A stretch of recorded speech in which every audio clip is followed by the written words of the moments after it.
Good morning, everyone. I'm Councillor Caroline Dickinson and I'm the Vice Chair of this committee. Our Chair is away at the moment, so I'm in the chat today. So thank you. Are there any apologies for absence? Yes, Chair, from Councillor Steve Watson. Thank you. Minutes.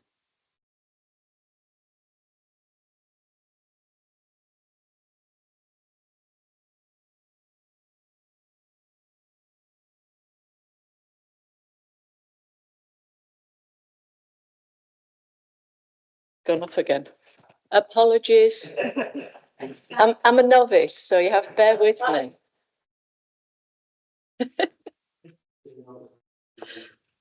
Are there any comments on the minutes?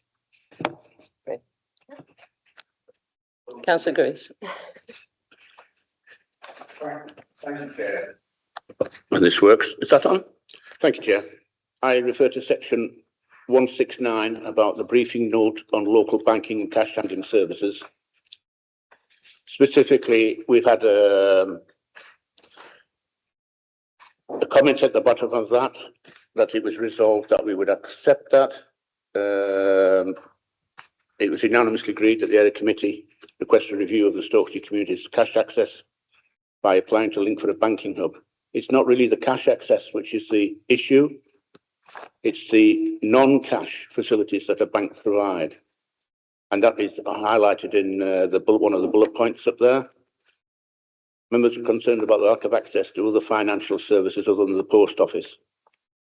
And it goes on, and after the resolution or the resolved paragraph, it goes on to say that it was subsequently realised that an assessment of Stokesay bank needs had already been undertaken, and new and improved cash access services at Stokesay would not recommend at this time. It's not the cash access which is the issue. The issue is about the lack of other banking facilities that people use. For instance, I had to. Is it appropriate to continue at this point on this, or do you want to take it further elsewhere? If we've got a public question on the hubs, Bryn, I think if we can discuss it further, then you've brought it. Yeah. Thank you. Yeah. Okay. Right. Any declarations of interest? No.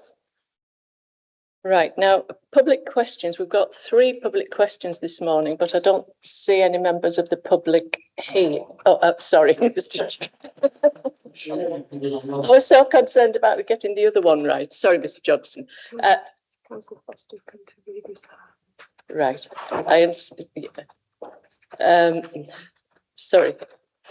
Right, we've got Mr. Johnson. The other 2 questions are on transport, and if it's okay with everyone, I propose that we leave those until item 8, when we've got a Reba here to answer some other questions, and then it'll be a better discussion.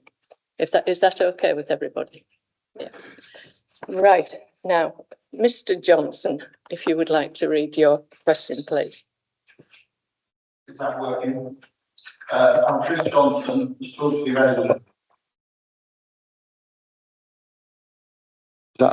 Sorry, I'll start again. I'm Chris Johnson, a Stokesay resident for 42 years and a town councillor. I'm addressing the committee as a very concerned resident and councillor. Stokesay is a market town providing services to surrounding villages such as Great Ayton, Great Bratton, Hutton Rugby, as well as communities on the southern edge, Middlesbrough, Marton, Nunthorpe, etc.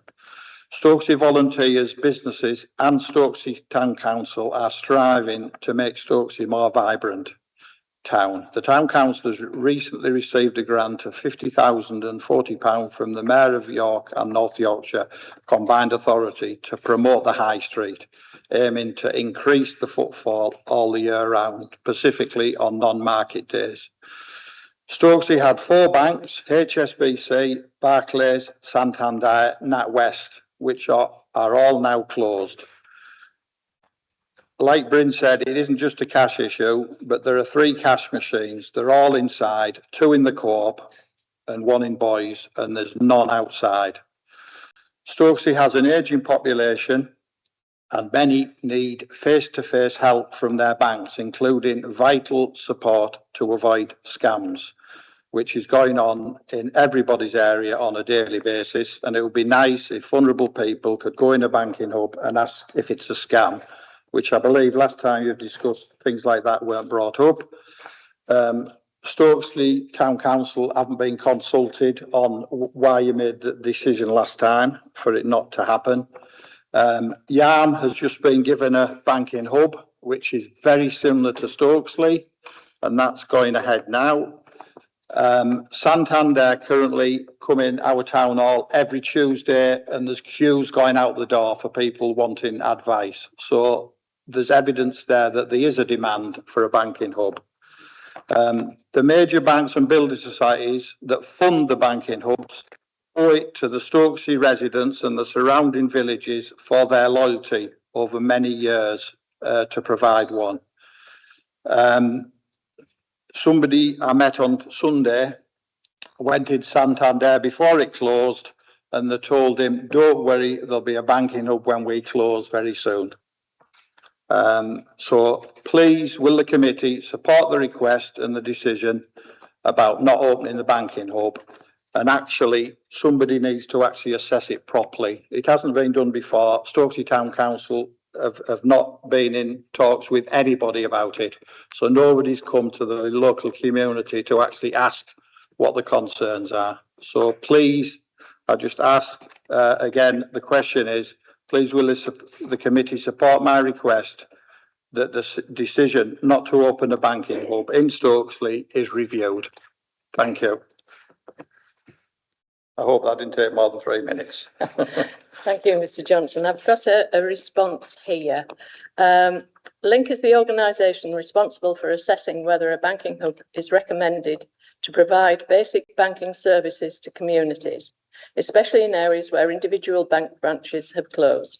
They are designed to maintain access to essential banking services for people who may not be able to bank online or travel easily to other branches, such as depositing and withdrawing cash, paying bills, checking balances, speak to branch representatives. An assessment for Stokesley was done in March 2025 and recommended that no new cash access services were required at that time. The assessment found the closest banks were located in Thornaby and Middlesbrough and did not mention any banks or building societies with a physical presence in Stokesley. A community may request a review of the assessment only in these circumstances. You have good reason to care about access to cash services in your area. You provide new information that Link didn't know about and that could change the result. You point out mistakes in the initial decision that could change the result.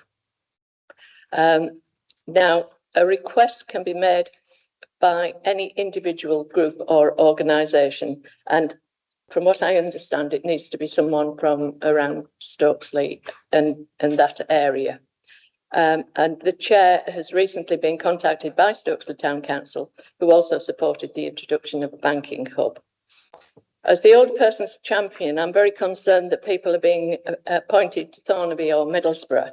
We all know our feasibility study on transport, that infrastructure is poor and it would be extremely difficult for them to get to these places. Based on the facts that are now available, on behalf of the committee, as chair, I would encourage Mr. Johnson, the town council, or anyone else who uses the banking facilities in Stokesley to request a review. Now, I'm sure everybody here, do members of the committee agree to support that way forward? Councillor Parsons. Yeah, I'm happy for them to do it, but I think also we should be doing it and backing them up, which is what we did agree at the last meeting before that subsequent paragraph was added. If you think about what's available in Stokesley compared to what was previously available, we have a similar situation in Richmond. When we had our banks, we had 12 cash points throughout the town, which was quite useful given how steep the town is. When the banks went, we ended up with 2, one inside a supermarket, which was available as and when the supermarket was opened. And then fortunately, we had one exterior outside the post office. The banking hub gave us a third, which means normally you can find one of the three that is actually working. There has to be a banking hub because there are many, many types of queries that we need to carry out face to face with people, which we cannot do unless there is somebody from the bank present to explain their individual policies. And that's what a banking hub provides. It's not necessarily a cash machine. It is all the other services that used to exist in multitudes throughout our market towns that have now vanished. Yes, I agree with you on that point. And I understand that the banking hub in Richmond is very well used and a welcome addition to the town.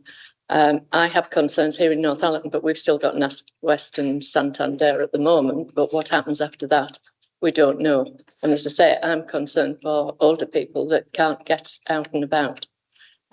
Thank you. Councillor Griffiths. Thank you, Chair. I echo your thoughts there. It's more than just ATMs. ATMs are useful.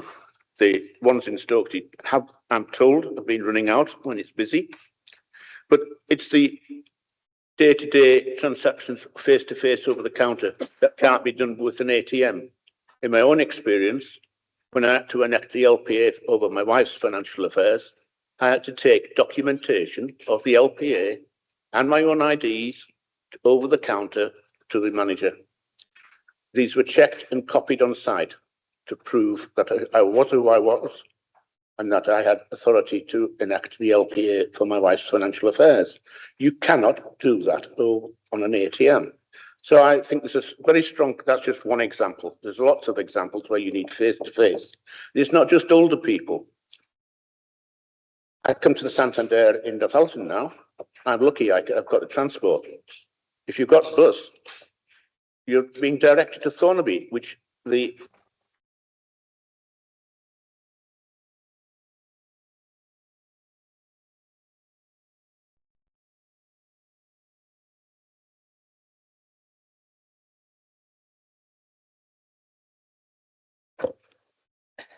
Now, I think everybody is in agreement. Sorry, David, I missed you.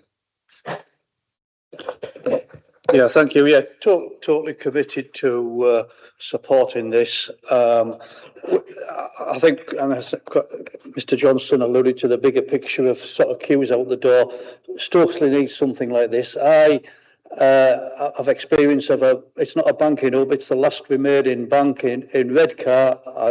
My market stall used to be opposite it. It's the busiest shop in the whole town. I think well done to Santander, who are sort of sticking with this in most towns, seemingly to be the last bank on the last bank standing. But I'm going to get, as someone who represents sort of the surrounding villages, I will be getting my parish councils to sort of support this. But who do they actually write to? Who do they get in touch with to lead the support? Are we going to get Stokesley Town Council to sort of act as the sort of intermediary on this one, or where do we go? That was the question, really. Thank you.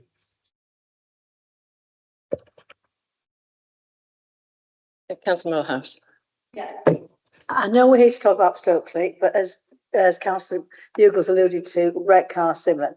Gisborough equally doesn't have banking now, and my 92 has to go to Santander in a library. So we aren't just talking about, I know we're talking about Stokesley, we can attach it to that, but at the end of the day, they're taking the banking services, what they do with their money.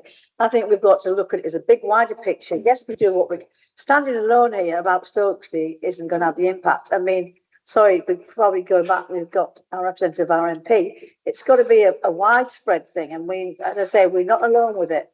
And again, the aging population, as we all know, we've got it's not just about us, though. It's a major thing, and it wants to be from the ground, but it's got to be a wider thing. That's that thing. I'm sure that RMP's been contacted from all sorts of market towns for the same reason, and therefore it isn't just about Stokesley. It's about other areas. And in Great Ayton, it might not be a town, it is a village and lost 3 banks. So it is a national thing. Thank you. Thank you. Thank you, Chair. As you know, I put a couple of papers on this, and the thrust of banking hubs is to get access to cash. And so as it said in the Chair's response from the Chair to the, sorry, I've moved this piece of paper now. The purpose of banking hubs is to speak to bank representatives, but it is a limited service that they provide. And that's what banking hubs are there for. They don't do anything else, essentially. And you have to, sorry. They do, because every single bank that is part of the hub, so in Richmond, TSB decided not to join it, but all the other banks have a day per week when 1 or 2 people from that bank attend, not to take cash, to meet customers, discuss their problems, direct them how they can with their accounts and so on. So they're providing 2 services. Yes, I can go and ask for cash, but yes, I can also go and talk to the bank about any other problem I have with my bank account.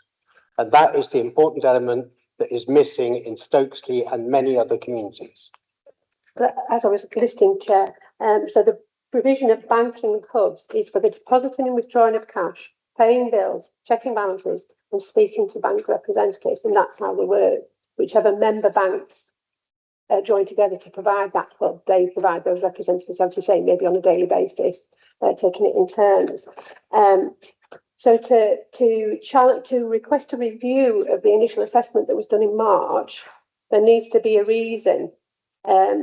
As the Chair listed in her response, you've got to have a good reason to care, which I suppose is where the committee may be coming from. You've got new information, or you point out mistakes in the initial decision.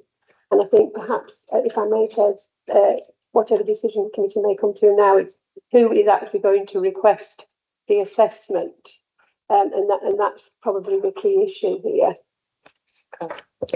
Thank you, Chair. Just taking that point about what banking hubs provide and so on.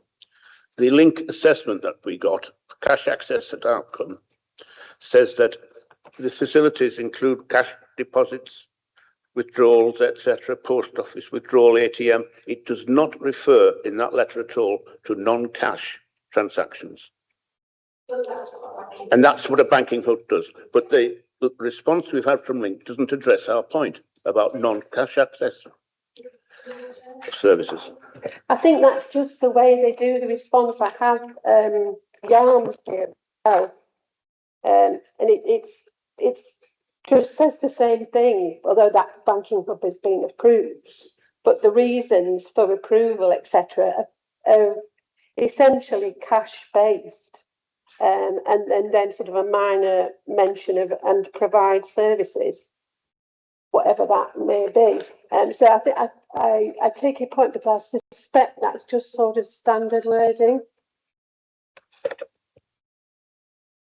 My request still stands, Chair, that this committee supports getting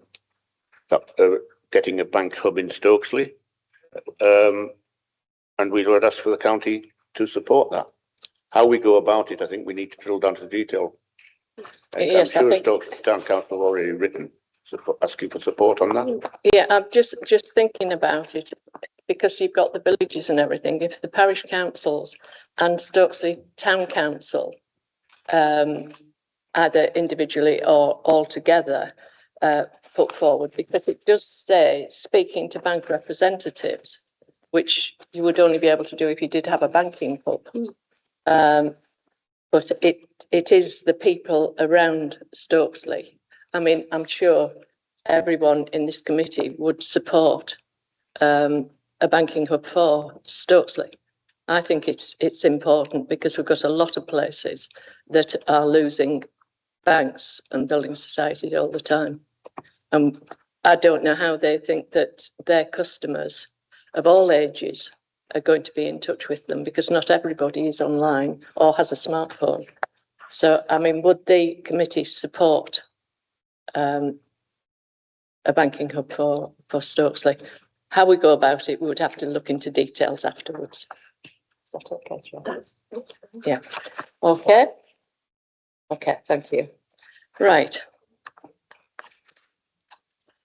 Now, sorry to come back. So the minute amendments, can we just clarify what Councillor Griffiths wanted? right. Apologies. Brent, we did say come back at this point about that amendment to the minutes.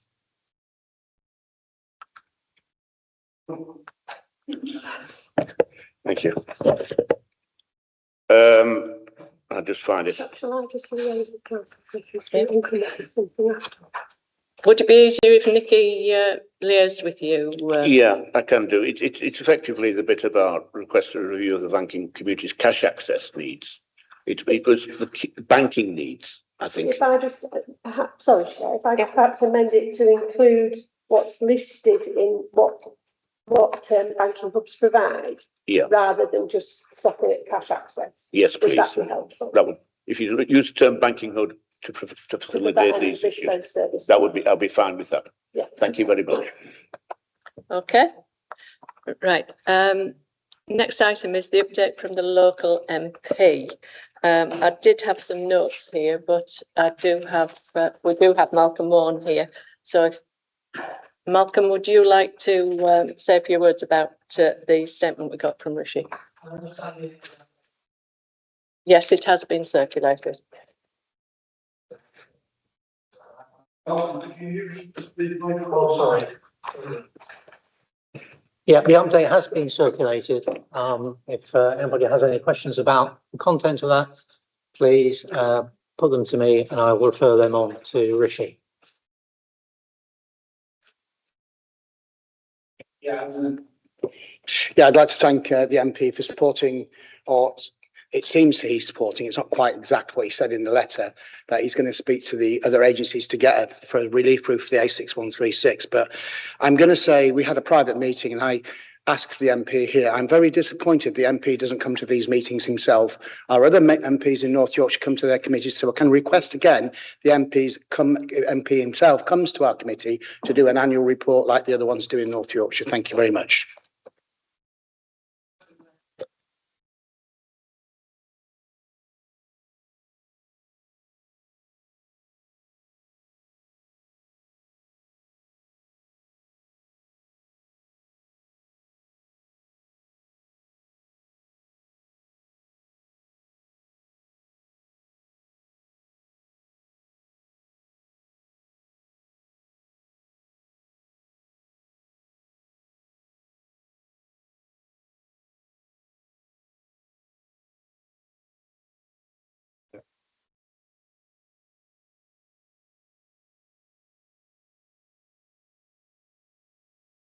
Can I come back on that, Chair?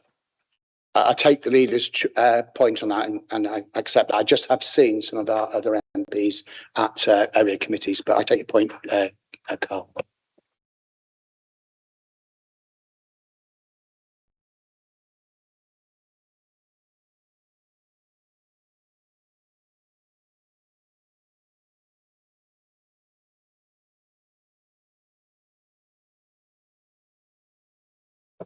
Excuse me, Chair. None of us can hear what you're saying. Could you use the microphone, please? Yes.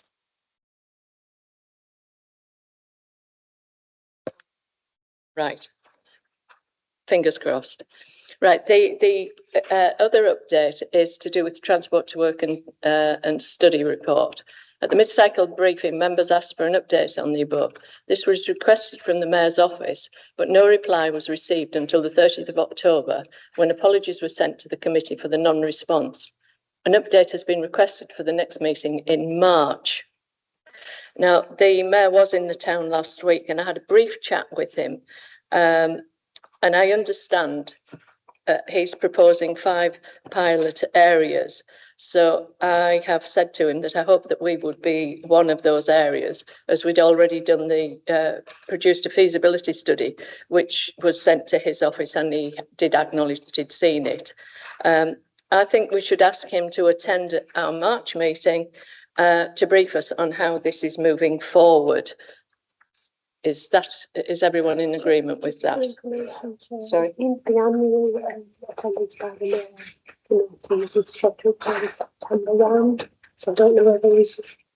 Yeah, that's a bit low. Sorry, I've just been advised that on the annual round that it's in for September. But I think under the circumstances and that there is these studies going forward, these pilot areas, that we do ask for an update. And if it's possible for him to attend in March, I think that would be good. Does everybody agree with that? Yeah.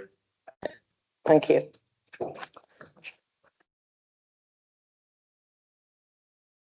Right, now, item 7 is the update from Yorkshire Ambulance Service. Welcome to Martin Dodd and Helen. Nice to see you, Helen. Thank you for your report, which has been circulated. I just have a query on postcodes that you cover. You say TS15, and I believe that's the Yarm area. What about the TS9s that cover Stokesley and Great Ayton? Is that the North Eastern Ambulance Service?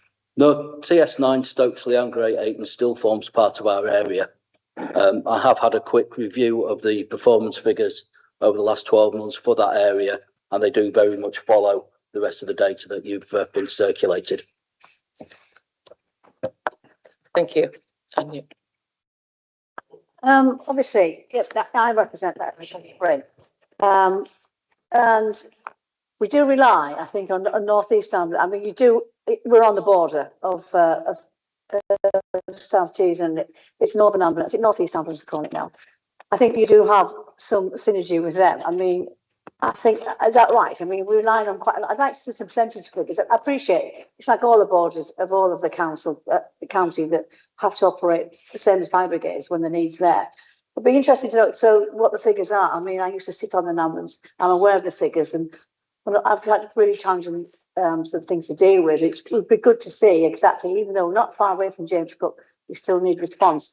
So would that be part of what you'll be able to give us? You know, what the responses from that would be in your report as Yorkshire, but it actually could be the Northern Ambulance that's actually doing the service. Is that right? So the data we report on is regarding 999 calls coming in. So it's not split between. You're not going to say, well, we've done Yorkshire Ambulance, and it's all in the same remit. Okay. Yeah, none of the reports I've seen so far do break it down. I'm not asking they should, but us going to ask our colleagues in NIAS for assistance. We do have a bit of cross-border working, as you quite rightly say. Yeah. If they are very busy, they will ring us and ask us if we can help, and vice versa. But to the best of my knowledge, we don't actually report on the number of times we've done that. Okay, but we'll have a record of that. Well, I mean, it works both ways. I mean, you can't depend on services from. I mean, let's face it. You know, Yorkshire has to come all that way onto the border there. If it's urgent, it's got to be the nearest ambulance. I don't know how it works, and I should do. Who makes a decision where the ambulance comes from? I mean, this is very important for people to know.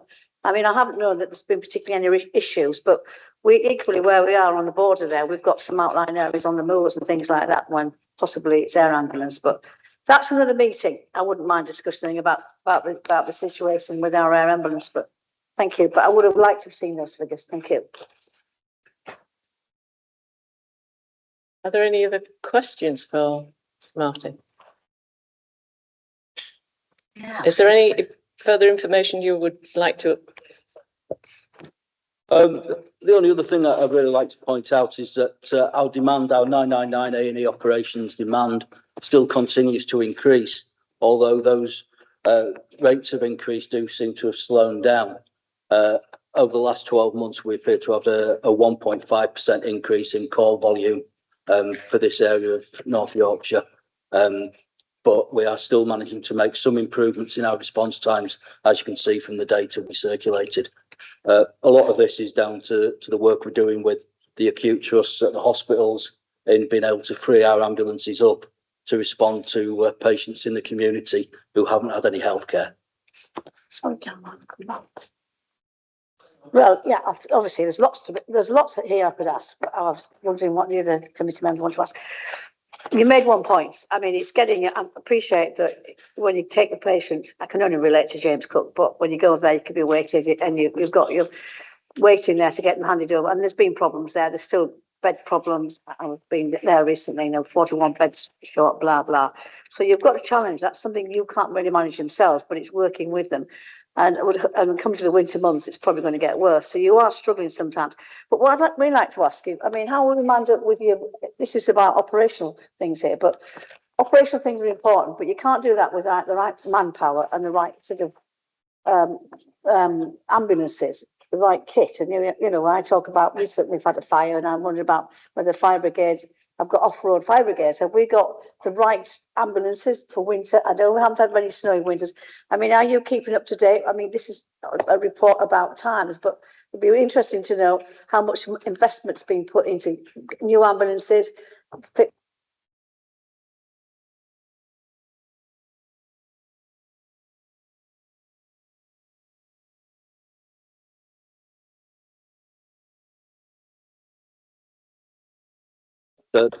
So if I can address the staff issue first, because that is very much my remit.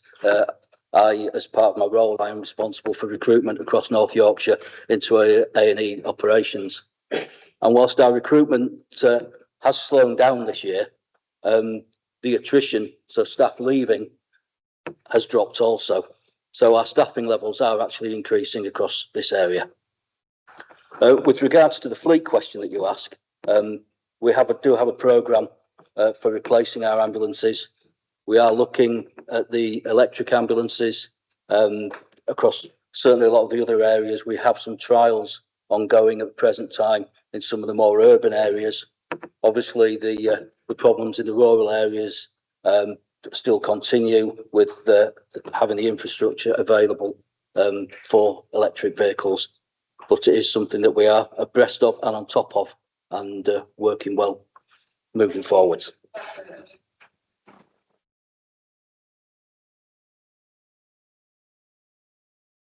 Thank you, Chair. What's the position with the Thirsk ambulance depot? The new ambulance station at Thirsk is under construction. The steel frame was completed last week. The cladding, I don't know if you've seen the plans for it, but that cladding will start to be installed this week. The station is due to be watertight before Christmas, with fitting out carrying on after Christmas, and expected to be fully operational by end of the financial year. At long last, thank you very much. That's great news. And I can vouch for that because I went past it yesterday, and it's coming on very nicely. Now, just a query. Sorry, it's not a query. It's a comment about the handover times that you're doing extremely well on, and I'm sure you will continue to try and drive these down so that things are quicker, and then your ambulances can get back out on the road again. Has anyone else any further questions for Martin? Thank you. Thank you all very much. Right, I've lost the bit of paper now. Now, we move on to Ariba. Would Neil and Gary, would you like to, and Andy, if you'd like to come forward?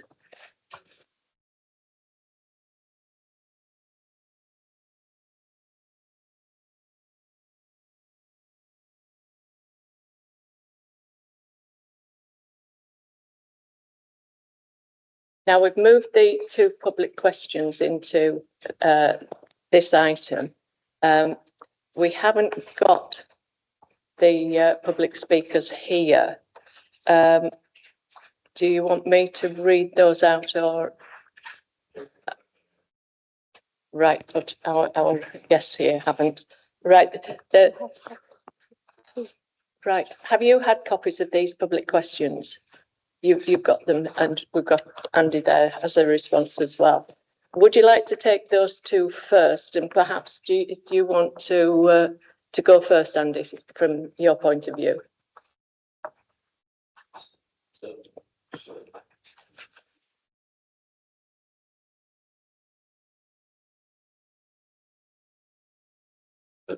Thank you, Chair. Yeah, so just in answer to the question from the council's sort of perspective, yeah, so thank you for your question regarding service X26, X27. This is a commercial bus route which is operated by Arriva, and therefore it's not one that's run under contract to the council. This means that the route and timetable are set by the bus company, and they're responsible for the operation of the route. North Yorkshire Council doesn't have regulatory powers over commercial bus services, as this is the role of the government-appointed Traffic Commissioner and the Driving and Vehicle Standards Agency. That said, the Council's public transport team work closely with bus companies, and we have managers from Arriva attending the area committee meeting today to discuss the operational challenges with the X26, X27 route and the detailed points that have been raised. My team would then work closely with them to address any issues affecting service reliability.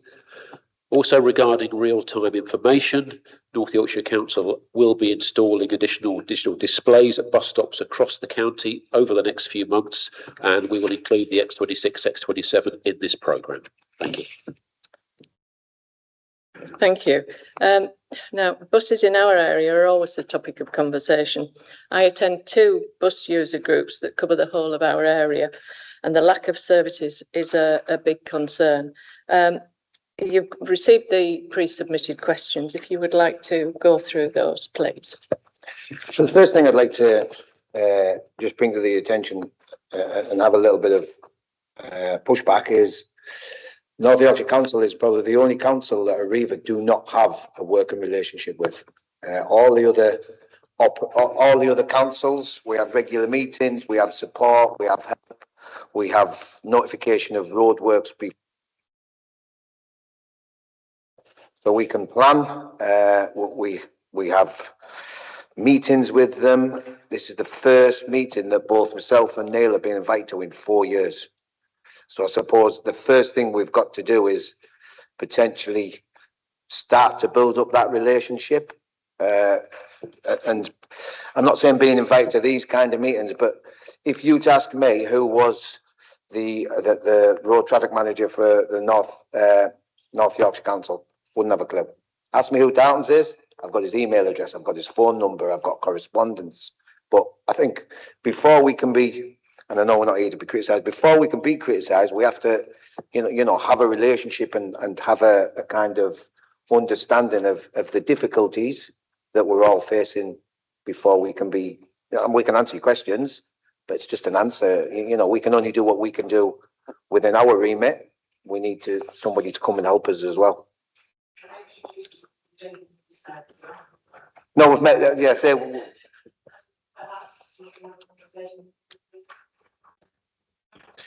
I think from my point of view, dealing with North Yorkshire, we seem to have no relationship between the passenger transport section and highways. It seems to be highways come on and say we're doing this, and passenger transport, well, we don't really know about this. And it's frustrating. And it's not unique to the Richmondshire area.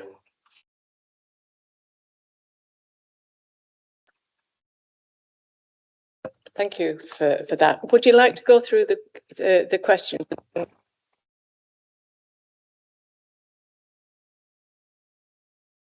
I think from what we've just heard, the first thing to do is say that the committee actively encourages North Yorkshire Highways and Integrated Passenger Transport to engage constructively with Arriva.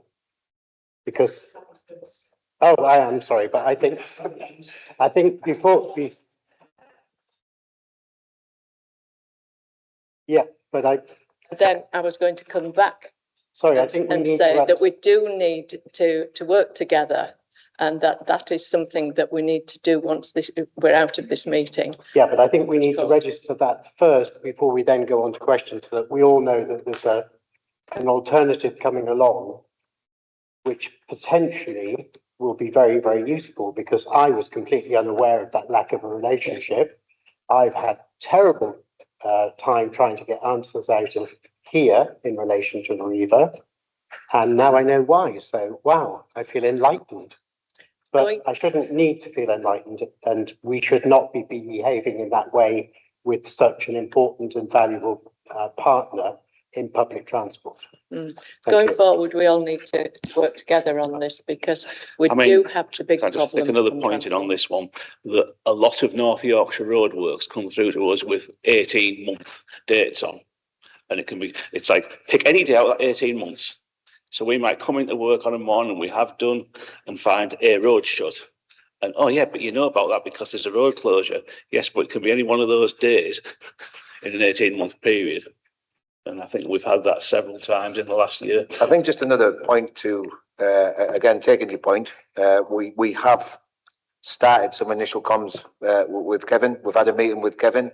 It was highlighted some of our concerns there, and I think hence that's the reason that we're sat here today. So thank you for Kevin to initially get us involved. It's frustrating for us. We want the same. We want a good service. We want to be able to provide it, you know, and there's some things, you know, we can look in our own backyard and we can do our things, but if there's some things that we can't control, we're up against it before we even get out of bed on the morning. As I said, I am on a couple of bus user groups. One is the Hambleton and Richmondshire bus user group. And we had a meeting last week, and they usually go through various updates from bus companies. Unfortunately, we didn't have one from Arriva. So I think it's a lesson that we all need to learn, that we've all got to talk to one another so we get a good bus service and that you get the information that you need in a timely manner. But would you like to go through the questions that have been put forward, please? Good. Sorry, Andy. So just very briefly follow up there. From my team's point of view, yes, we do work closely with operators. We have got good relationships with staff at Arriva. We do share the frustrations around closures on the network ourselves. I think being fair to my highways colleagues, they are dealing with a very, very tricky situation in terms of balancing all their, you know, their various pressures and challenges as well. But I think, yeah, definitely more we could do to kind of maybe bring them to the table here as well. Thank you. Just go back to your point as well. Can you find out who the question was asked to Arriva, or was there a question asked? I mean, you've said there was no input from us. Can't input if we're not asked the question. So I think we need to delve down and see if we are speaking to somebody in Arriva, is it somebody that's left the business? Is it going to an email address that's not manned? You know, we maybe need to, first things first, is just make sure the contact lists are all updated. So if you are asking a question, you can come to us here and say, these questions are asked on this date, it was emailed to so-and-so, and then we can be held accountable. But if you can't ask us them questions, we can't be held accountable for not, you know, giving an answer. I know for a fact, site manager at Darton, Neil Commercial, none of us have seen any questions or anything else apart from. I think, have you got them? Nikki's got all our details, so it's like what I said at the beginning. The partnership started. The partnership started. We have actually got somebody to go to, even if it's not the person that can resolve the issue. Hopefully, we can be put in touch with the people that need to be, sort of thing. We do have a way forward. So, would you like to go through those? Yeah, of course we can. So when buses, I'll go through the questions and I'll give you an answer from an Arriva point of view. So when buses turn up, passengers are often given no explanation or notice. Why is there no reliable communication when a service is cancelled or delayed? So this is a human intervention. If we cancel a service on our network, it will tell the app. The service has to be cancelled before it sets off. It cannot be cancelled mid-route for a breakdown, because that bus is set off, so it'll not allow it to do it. So we have got situations in place. We have got people in place that would and do to a degree. And if we're finding incidents where it's not getting done, there's something we can do. But a cancellation process is in place for any service that we know will not start its journey. We can't do anything if it breaks down mid-route. We can't then cancel that journey mid-route. It could be an app issue. It could be something that we can look at further down the line. We can look at that as well. Again, the Arriva app shows buses that never arrive or disappear from tracking. Why does it keep happening? Will be fixed. It's another one that we just spoke to. We can cancel the service before it sets off, but not once it's set off if there's a breakdown. I think just add to that one, Gary. Sometimes we have GPS failures on ticket machines, and that does affect the app. And I'll hold my hands up, it does happen. And there's a particular village where we have a black spot in GPS and it just loses the tracking completely, which is Barton. For some reason, Barton just loses GPS.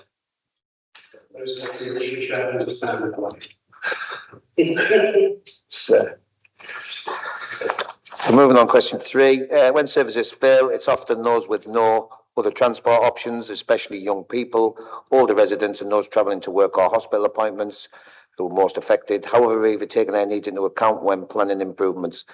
We don't want any of our services to fail, so it's not as if we pick any service that's ahead of others. However, X26 and X27 is a priority service, and we can guarantee at this meeting today that we never ever lose services due to staffing issues. If there's staffing issues, the staff are proportioned onto better served routes or better areas that have got more of a chance of a network. So from that point of view, if there's a bus breaks down, there's nothing we can do if it's on that particular route, but we will never remove or knowingly take X26, X20 services off. It's a priority service. Bottom bit of that, Gary. We are looking at the Catterick-Colburn corridor as a whole, and I think Kevin actually touched on this earlier. I read an article on Friday, and I think Rishi Sunak was involved, about the traffic flow on the A6136 around Catterick and Colburn and how it's getting worse, and there's no sort of plans in place to improve it, with more and more housing being built, more and more industrial developments, slowing it down. So I've got to review the timetable on that basis, because it is taking longer and longer to get down the A6136. I don't know if you agree with me on that one, Kevin. Oh, yes.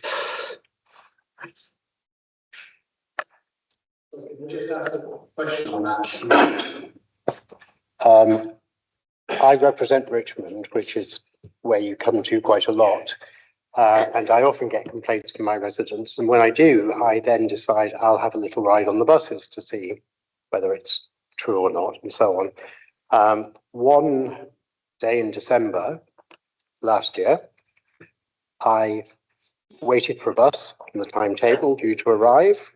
Nothing came. Waited for the second one, nothing came, and ended up having to wait for the third one.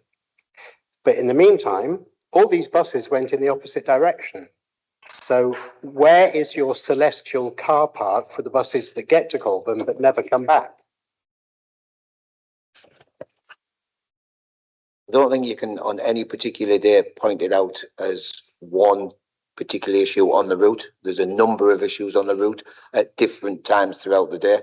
It just takes something to happen on the A1. We've got to travel on the A1. It just takes something to happen outside the school on Richmond Road, the cobbles, you know, and I don't know what day it was in December. Then you're coming out of there, then you've got the bit from, you know, I would say if we were to pinpoint down, the biggest issue that we've got generically is Tesco's.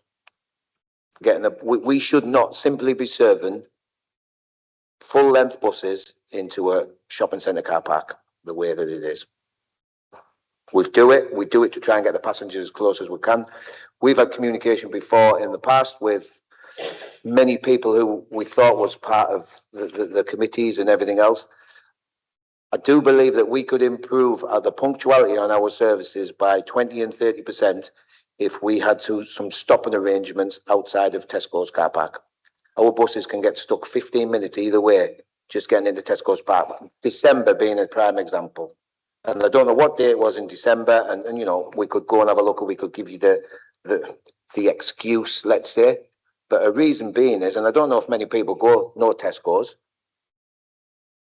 pulling in should buses be going around Tesco's car park? There's just no simple way of making it safe. We used to go in before, but now with the traffic and everything else, if we can get bus stops, a bus stop either side on the top road, you're saving 10 minutes in each direction on that service.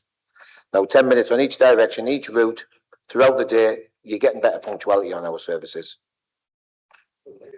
could do that, but We've asked, sorry, apparently we can't. I We've still asked the haven't question. had the answer as to where the vanishing buses go. Again, without the full information, we've got driving hours to consider as well. We've got getting to an end point, and that driver might not be out of his driving hours then, but if he's to go back through what he's going to go through, he's going to run out of driving hours before he has a break. That can see somebody in jail. That can see a transport manager in jail if a driver breaks his driving hours for when we already know that we could have corrected the service. The easiest option is to get to Colburn, send it back down the motorway and send it to Darton. We understand that. We know that. What we need to look at is how we can stop the services when they get to Colburn being late. Chair, can I just ask, can Ariva go through all the questions before we go questions? Because I'd like to get through the questions and ask some supplementaries if that's possible. So, what is missed? Sometimes missed wait over an hour for the next one. I think we've kind of covered that. We don't have one generic place where we have issues.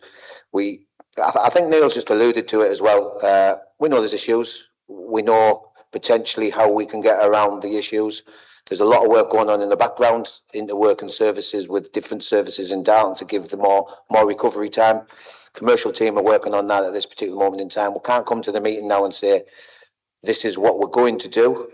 But in the background, there is a lot of work going on to try and give us a little bit more time for the services that we've got. Historically, we've had 2 hours to do it.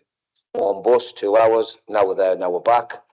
We've got to find a way of getting some more time into these routes. We understand that. It's my desire, to be honest, and Kevin, and I'm not promising I can do this immediately, to bring Colburn back up to half hourly. That is my desire. 20 minutes, yeah. It may be at the loss of something else. That's the only problem. Many residents in Colburn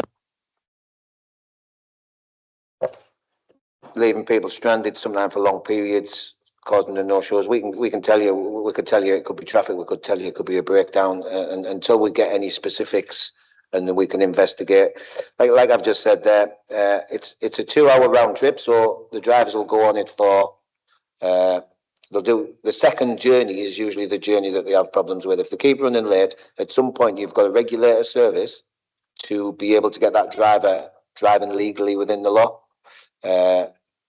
without affecting other services in the town and regulating. It's just a knock-on effect.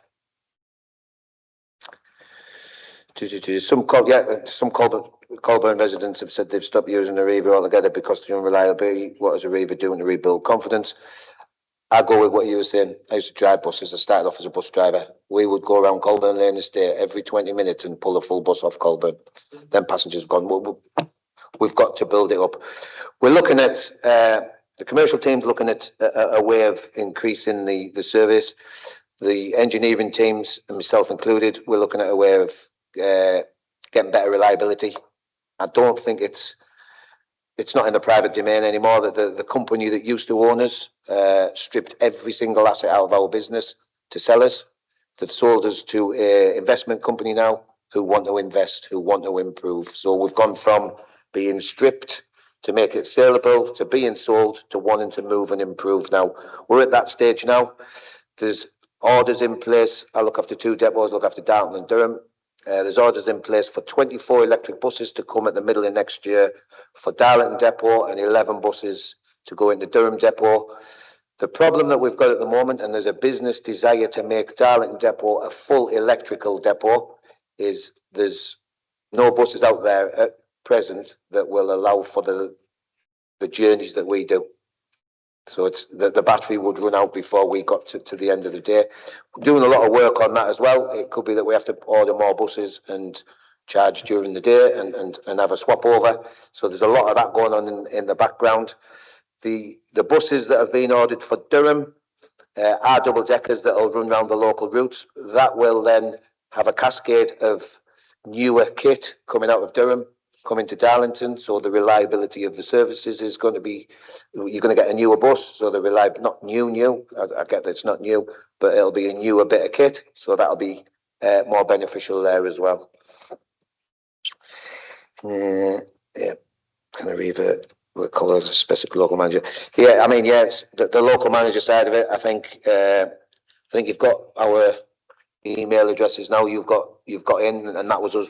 That's as good for us as it is for you guys. Somebody that can come to us with an issue that we can resolve straight away. It could be an issue that goes on for a month before we realise there's an issue. If you get to us early enough, we can look at it. I'm not saying we're going to be able to, to rectify it instantly, but we can put plans in place for that.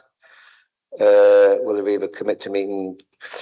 We'll commit to anything that will help build a relationship with customers, with councils, with everything else like that. The frustrating part, and I think I said at the very beginning, is that we've never been invited anywhere. It always just seems that we're bad in the newspaper, but nobody's actually come to us and had conversations. So yeah, do we sit here today thinking we're perfect? No, far from it. A lot of things going on in the background. Could sit here today and ask for a little bit of help, a little bit of support, a little bit of guidance, and then we can see where we can all go, and we can all build the network back up together.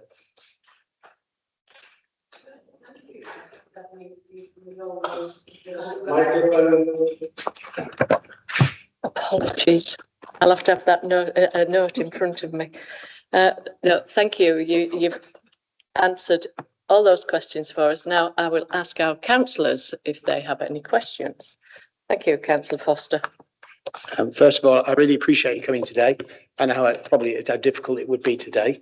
I just want to point out to some things that come into my mailbox, and the most frustrating thing that's happened to me on more than one occasion is I'm waiting for the bus and would make some alternative arrangements, so I didn't know it was coming. I accept what you're saying, that once you've started the journey, you can't cancel it. If you could seriously have a look at that, because you get people waiting out, and old people in all sorts of weathers for a bus, and 20 minutes goes past, then it goes off the apps, and like, what's happened there? So all of a sudden the bus is coming, then it's not, and like, what happened? Or conversely, it went to bar. So conversely, I go, oh, it's not coming because it's whatever, and I don't. Sometimes the delay's okay. It says plus 7 minutes. That's great. I can follow that. Then it disappears. So then I go, well, it's not coming. Go home. My home is right on the bus route, and then all of a sudden the bus has just passed and it wasn't cancelled. So it's the fact that we don't know it's cancelled causes people all sorts of grief. And a couple of times I'll go for the next one, that doesn't go, so you get three hours without a bus. I accept some of the things you do. A lot of things happen. Again, some passenger things to me, a bus stopped, and so is it coming? Yeah, it's behind me, but I'm out of hours. And the bus wasn't behind him. That's a staffing issue, and that's just one example. It might be unusual for me. I'm really hopeful that you can do the 30-minute, because I think that would sort out a lot of problems. At least one goes, you'd get one every hour, and people would probably be a bit more acceptable to wait half an hour than 2 hours for a bus, because that would make a big difference. But I can say the buses are one of the major things that fills up my inbox in Colburn. People are relying on it, especially old people are giving me some real grief when they don't turn up. Yes, they're not reporting it to you, you're not getting the whole picture. I understand that, but hopefully you haven't had the communication. You've had a lot of communication from me, because my residents get on me and they deserve better, to be quite honest. And the only thing I've got to ask you a question was, there was one wasn't answered. Will he contact Colburn Town Council to keep them, because they asked me questions there, give them a brief on what's going on? And do you get any subsidy, because the maximum payment is £3, do you get any money from national or local governments for that? Yes, we do. So I would say that taxpayers are paying to introduce this, so that I think you do get some government money. So and I'm not going to labour on that. I'm just making that point, that there is some subsidies for the buses, and that makes us our taxpayers, your customers. And I'll just leave it at that. But thank you very much for coming. I think the one thing I've got to say, thank you to North Yorkshire Council for listening to me lately, and they've put a load of bus stops back in that have been missing for years, and I'm really grateful for that. And it's allowed us to put timetables on cases on stops and things like that, which have been missing for quite some time. So we are trying to improve it gradually.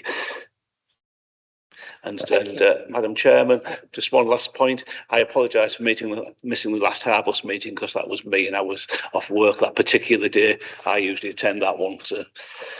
I thought I recognised me. Right, Councillor Thompson. Yeah, thank you, Chair. Thank you for coming today.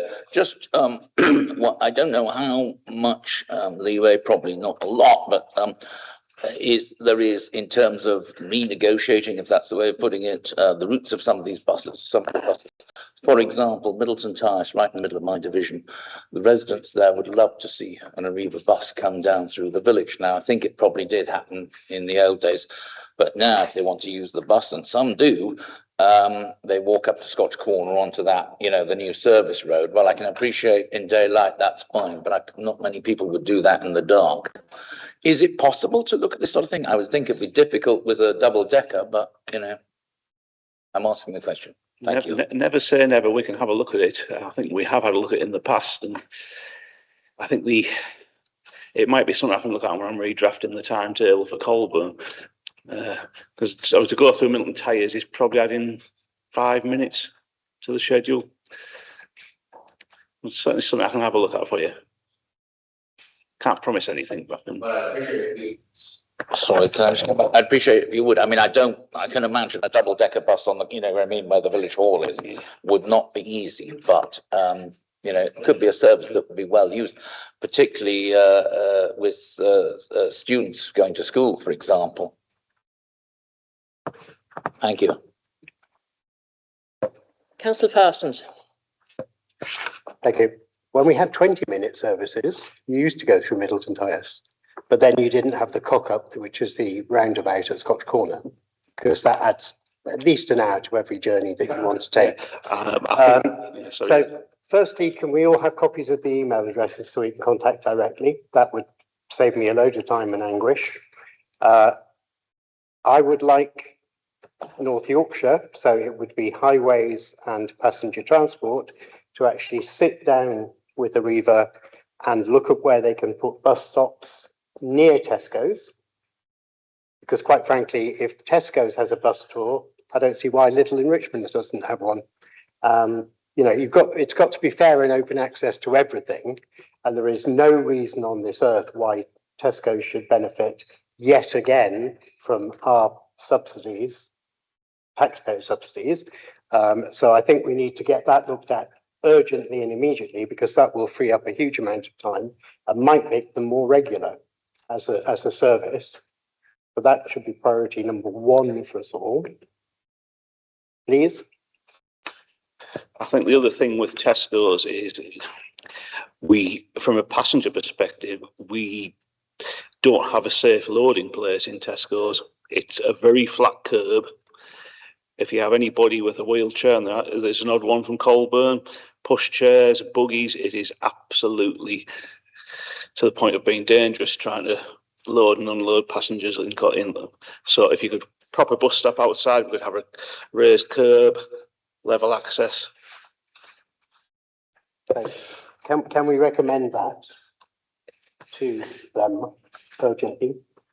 Chair, just to add, I have made reference in the council to get that bus stop changed when Arriva made me aware of the problem there, and I've got, no, it's not going to happen. So I think we need to revisit that of a different bus stop near Tesco. They said the road wasn't suitable to, because I said, why don't we cut in and make a bus stop opposite the cinema, which probably would help quite a lot, but it doesn't stop the traffic lights turning where you're having a problem. Thank you, Chair.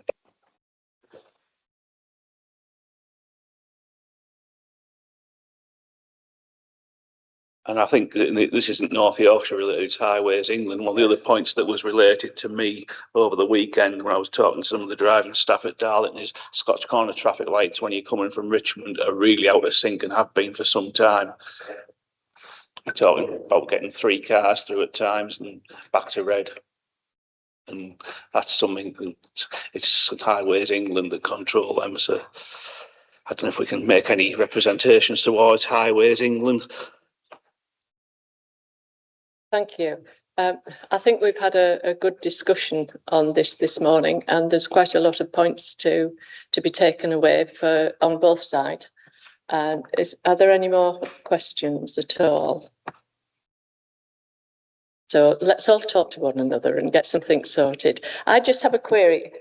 Being an older person and apps on phones, not all older people have smartphones.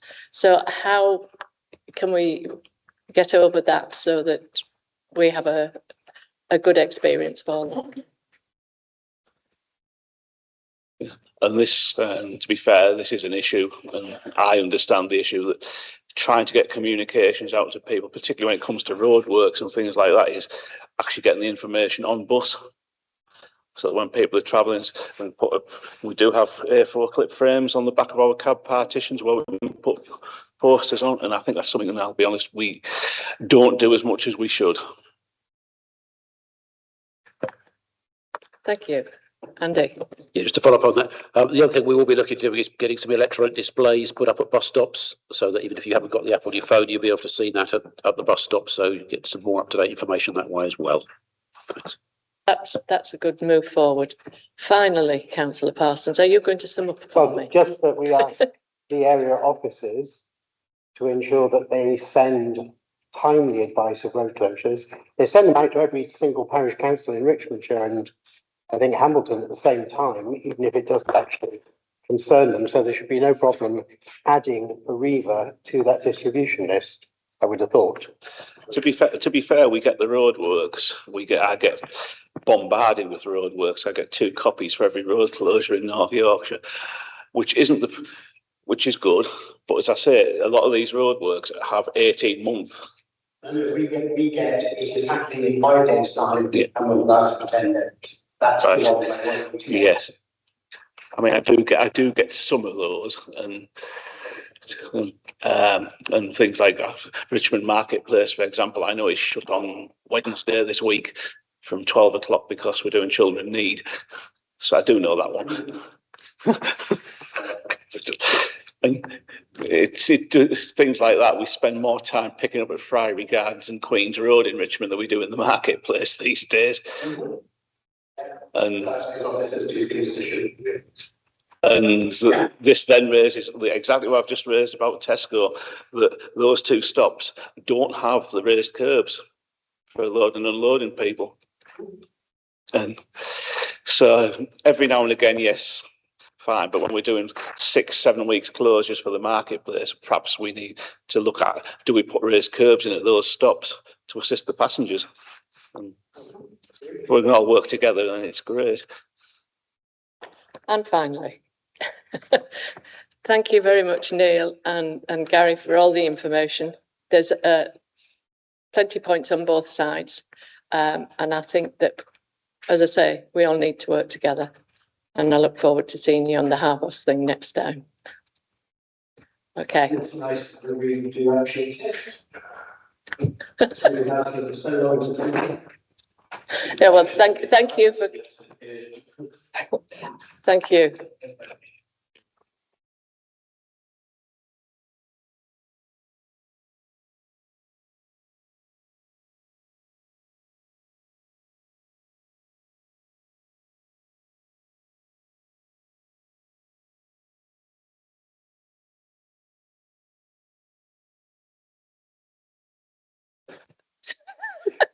Nikki will keep me right.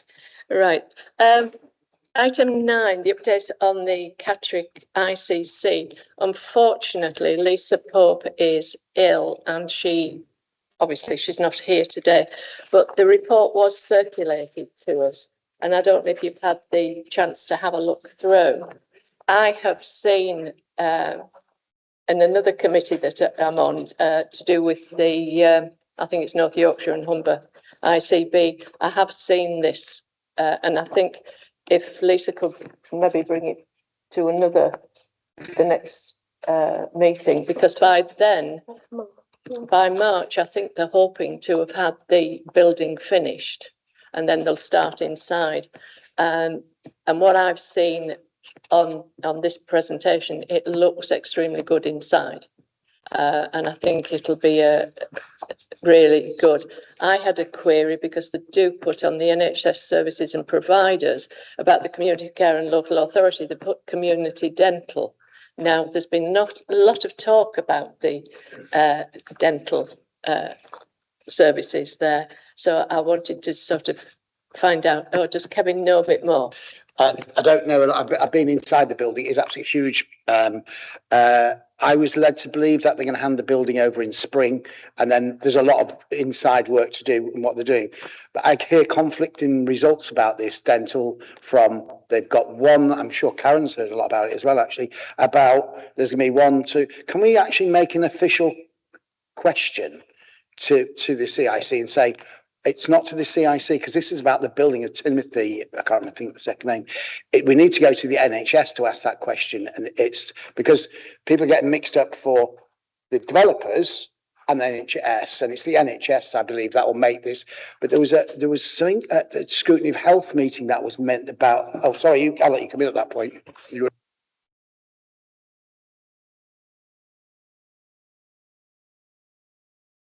Yes, it has been. I mean, the members here, we have discussed it. Well, I got the indication it was raised originally, and I'm quite sure it was a positive response that they would be including it in there. Not private health, NHS dental health. I'm sure that's what came to the scrutiny of health. Sorry, have you got a bit more on this? From day one, it was clearly stated that 9 out of 10 dentists were uniquely for service personnel, because they had to be capable of getting an entire regiment through a number of weeks before they were sent on deployment. The 10th dentist was then to be dedicated to families of the military personnel. There has been no official change in that at all, despite for the last 5 years from Richmondshire and elsewhere us asking for that, because there is a complete dearth of available dentists in the area, and NH dentists in particular, but they have not budged and said that they will provide NHS dentists on site. I just think we need to ask the question on it. Karen. Surely indicated that's with me.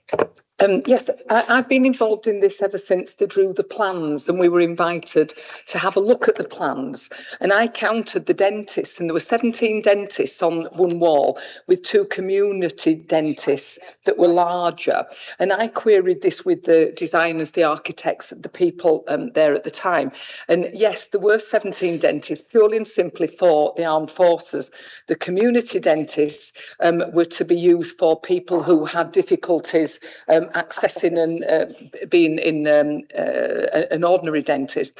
And I've spoken with Lisa about this. Lisa said she was going to try and work with the forces to see if we can, because I said, you're not going to use all 17 in one go. Can't you just rent out 5 to local dentists and that to get that? But apparently not. Now, my question to Lisa today was, are all 17, if there's still 17 on the, now they're built, are they all going to be kitted out as proper dental surgeries with all the equipment, the chairs, the beds, whatever, all the equipment, every single one of them? And what's the cost and how often are they going to use it? Because like Stuart said, I think they said that they need them for when there's an influx of soldiers to make sure they've got all the right teeth. But that's not going to happen every day. So why can't we plan for that? That was my question to Lisa. Okay.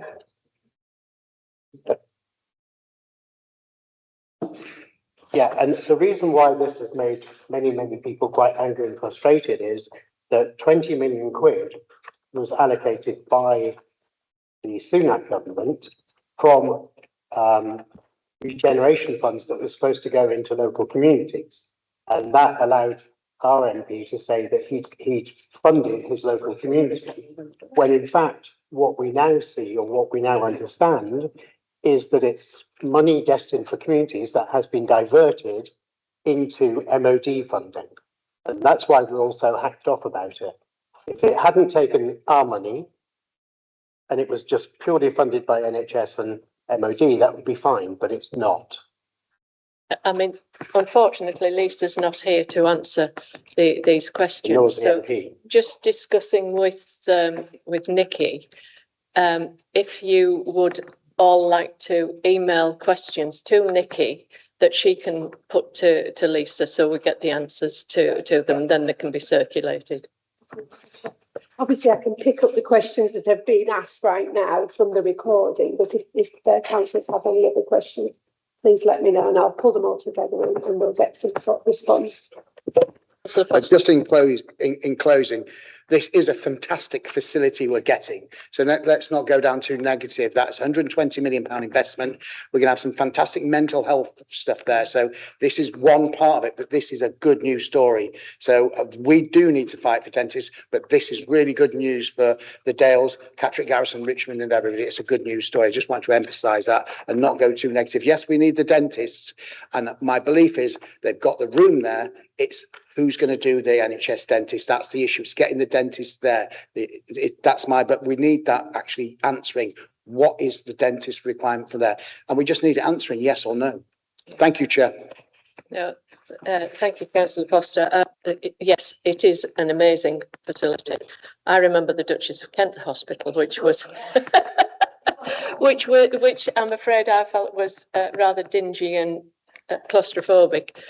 This just looks amazing, and the facilities and everything that they're putting in there, you know, the mental health stuff and primary care and secondary care.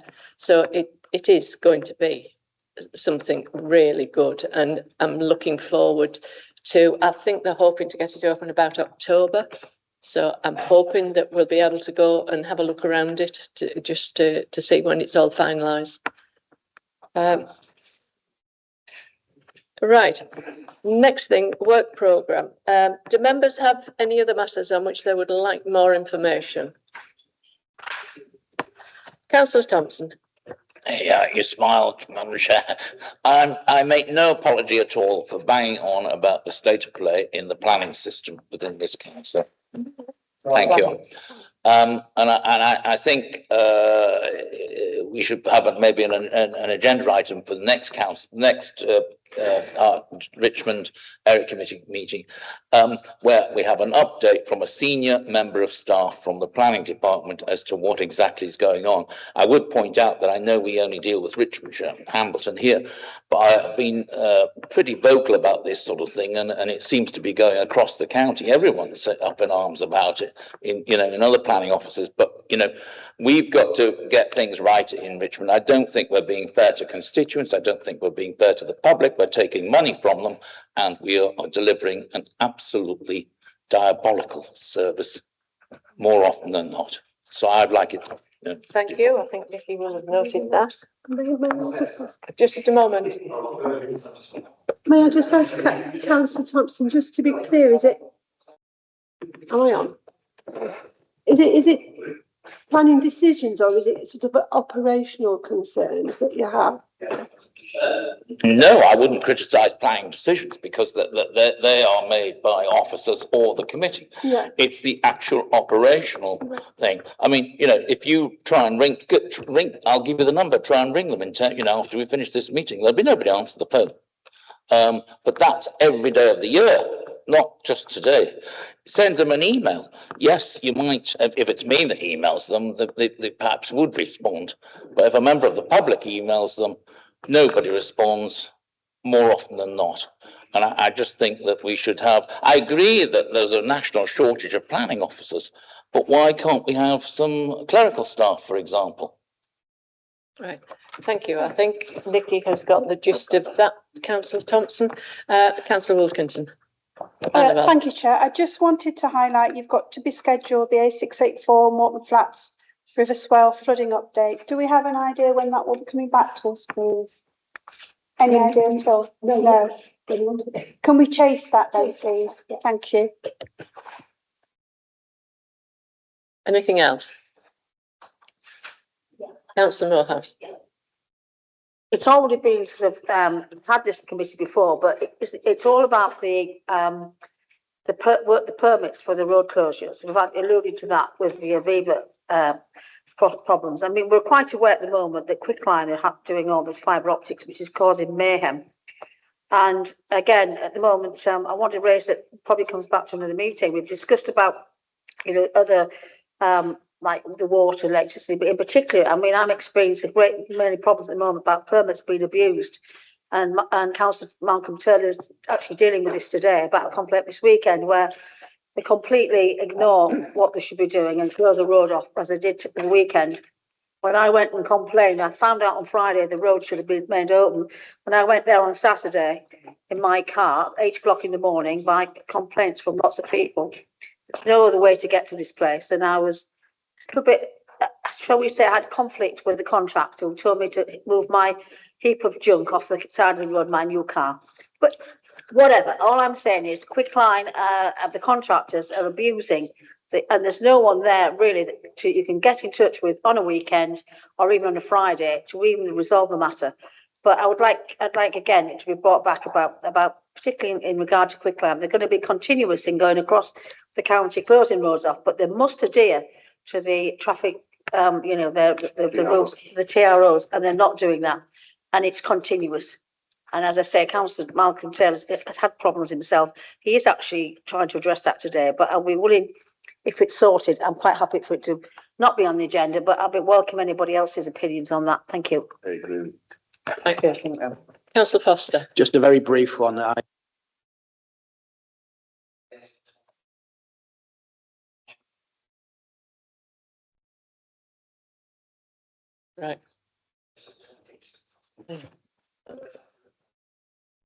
Right, we've got that one.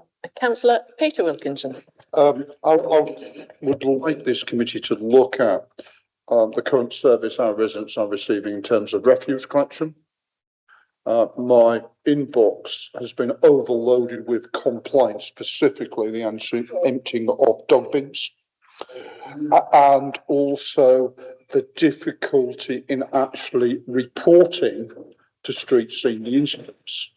I understand both my parish and the reception downstairs last week couldn't report matters to it. So there's two issues. One is the actual failure to collect and empty the bins, and the other is the difficulty engaging with street scene to report this. Specifically. And I'd like to understand the underlying reason for this. When before unitary, I never got a complaint about the emptying of bins, and I served 16 years on Hambleton. But this is the second time that we have had overflowing dog bins, and I've got particular issues that a couple of dog bins are outside the primary schools in my division. Thank you. Can I just come back on that one? I've had similar problems, and there has been a changeover now in the way that the bins are collected, and it's just all getting bedded in. I can't remember the name of the young lady that I email, but I've emailed, and then yes, she's told me the reasons why, and we've got them sorted. We do have somebody on Northallerton High Street, name's Kevin, who empties those bins and sweeps the street. But if they're short on the bins, then he's called onto that side of things. So then he has to catch up on his work. I've not really had problems in reporting it, and I think it's Joanne that you call her has usually come back and given me some advice about it, but we can ask for some more information on that. Thank you. Can I just add to that? We've had dog bins removed in Stokesley without any consultation whatsoever, and it's not acceptable that no consultation has taken place with the town council. There are issues with emptying bins, street bins, because the guys are taken off to man up the vehicles who are collecting household refuse. I understand there's a manning issue, which isn't easy to resolve. There's difficulty in recruiting, but I do object to bins being removed without any consultation whatsoever. Having actually taken a map back to street scene, showing them where they should reposition it, still nothing has happened. So street scene need to get their act together. Thank you. Thank you, Bryn. Nick is going to make some inquiries about all these queries, and then we'll get something that we can circulate around the committee, if that's okay. That'll be quicker than waiting to get them to come to another meeting. Okay. Right. Anything else? Sorry, David. Yeah, just to add to the dog bin debate. We had in a village in my division, dog bins unemptied since August.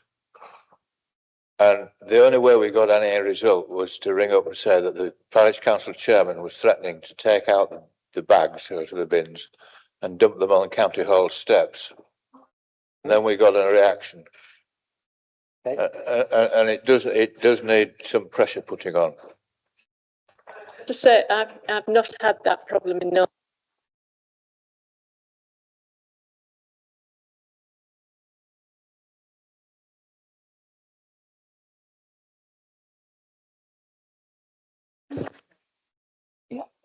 Can I just add to that? Richard, I approached the executive member, Richard Foster.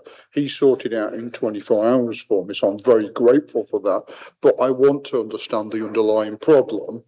And does it relate to reducing from a 5-day working pattern to condensed hours over 4 days? There is certainly something currently going wrong. Yeah, we've got that. Yeah. Sorry, Chair. We did actually, I think some of the members, we were invited to go to down in Northallerton about a couple of months ago. So we did get a briefing following up one of our meetings here, and we were given the reasons what was going on. It isn't to do with the 4-day. It was basically, in fact, the loss of staff, people on the sick, not having the drivers. So the people from the actual street cleaning were having to go and pick up the rubbish. I've had assurances, and also to do with street cleaning, to deal with the leaves, which has been a problem. And I've got information back here that everything is going to get back to normal. But just to go back to Bryn's thing about removal of dog bins, in Great Ayton, I know they were reassessing in the summertime because there was a bit of a fallout between the parish sort of caretaker about the removal of bins. But what they did, they looked at the dog bins, which were being mostly used and weren't used, and put them in different areas. But there was no consultation with the parish. But that's probably what's happened with you, Bryn. They've just assessed that this is what's suggested to me. They weren't decreasing the number of bins. They put them in places where they thought would be better put. But they really should have consulted with the parish. But as I said, some members went along there and found out what the problems were. And I'm assured from an email last week that things were getting back to normal like now. But anyway, that was just information. Yeah, it seems as though we've got different things in different areas. No, it's for the Northallerton, it said here. Oh, yeah, but what I'm saying, different. Okay. I'm okay, but it's the different things that are happening in different areas. Okay. And if Nikki finds out, can ask the questions, and that we get something that we can circulate around the whole of the committee, so that we're aware of how things are going now. Is that okay? Right. I think we've got lots of things on there. So next meeting you'll have it on. Not me. Right, so we've done the any other business. Date of the next meeting. There's a Teams meeting for a budget briefing on 10 o'clock Monday, the 12th of January. And then the next meeting here will be 10 o'clock on Monday, the 2nd of March. So I think it just leaves me to say Happy Christmas, everybody. See you next year.